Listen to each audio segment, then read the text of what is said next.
علیکم، آپ دیکھ رہے ہیں کے نیوز ایچ ڈی. میں ہوں حارث علی شاہ گیلانی. چلتے ہیں آج کی اہم خبروں کی طرف. تازہ ترین خبروں سے باخبر رہنے کے لیے ہمارا چینل سبسکرائب کیجیے.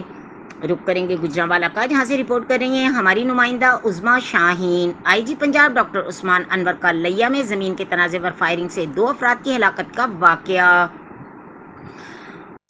لیا میں زمین کے تنازع پر فائرنگ سے 2 افراد کی ہلاکت پر آئی جی پنجاب ڈاکٹر عثمان انور نے regional police officer Dera Ghazi Khan سے واقعے کی رپورٹ طلب کر لی اور ڈسٹرکٹ پولیس آفیسر لیا کو ملزمان کی فوری گرفتاری کا حکم بھی دے دیا. ڈاکٹر عثمان انور کا کہنا ہے کہ ملزمان کو جلد از جلد گرفتار کر کے قانون کے کٹہرے میں پیش کیا جائے. ملزمان کو قرار واقعی سزا دلوائی جائے گی. مقتولین کے حوالے لواحقین کو انصاف کی فراہمی ترجیحی بنیادوں پر یقینی بنائی جائے گی اور کسی بھی قسم کی کوتاہی برداشت نہیں کی جائے گی.